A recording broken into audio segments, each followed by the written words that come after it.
Hi, I'm Ash Kamath. Today I met a student of mine, a long-time student, who was regular in his training during his teenage. But now after so many years, he was busy with his studies, his job, he got married, had children, he was busy for so many years. And he never got back to training. So after so many years, he said he wants to get back into training. But he feels he's lazy. But he wants to get into some kind of online classes, he said. I said, to begin with, you have to stop thinking yourself as lazy and start thinking about being creative, constructive in your workout. First, get it out of your mind that you are lazy and get it into your mind that you want to work out.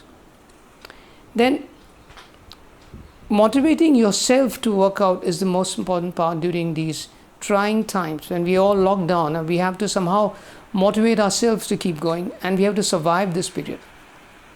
So in this episode, I'm going to talk about self-motivation and keep yourself going as far as exercise is concerned. How do you do it? To begin with, I would like to tell you about the state of mind taught in classical martial arts called Fudoshin. Fudoshin is the immovable mind. Fudoshin is the mind that has met all challenges of life and has attained a state of complete composure and fearlessness.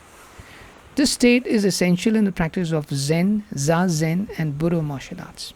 Fudoshin represents a peaceful state of total determination and unshakable will, a spirit that is determined to win and that is filled with courage, endurance, and determination. Fudoshin is associated with a feeling of invincibility of a mind that cannot be disturbed by confusion, hesitation, doubt, or fear.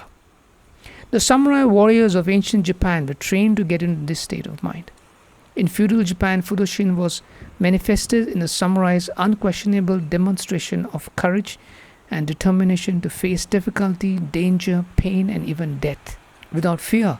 As the great Japanese swordsman Tsukahara Bukoden said, mental calmness, not the skill, is a sign of a mature samurai.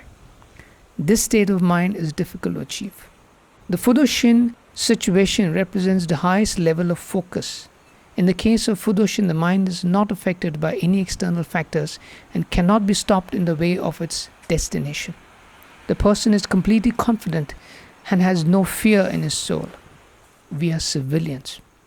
So how do we apply this to a civilian lifestyle? Let's interpret Fudoshin for a civilian lifestyle. Fudoshin is a state of mind with complete determination and a firm approach to a goal or a target while being totally undistracted. So how do we apply this to our daily exercise workout? We make a plan first. We decide to reach a certain target of a fitness level. We begin with making a SWOT analysis of our current fitness condition. SWOT means we make a list of our strengths and weaknesses in the fitness department. Are your legs strong and arms weak? Or is your stamina low but your arms and legs are strong? Or if you are strong in your arms but lack flexibility? Write it down. This itself will motivate you.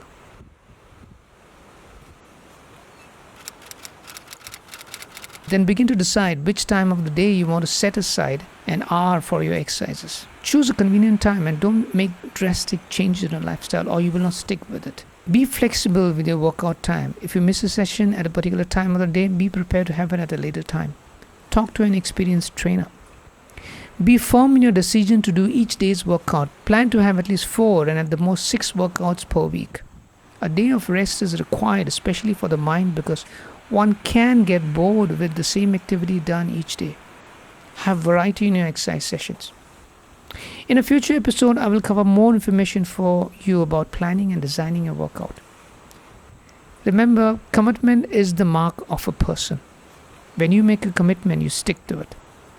Here, think of your commitment to that 1 hour of exercise session that you want to have. I hope you enjoyed this episode. Thank you.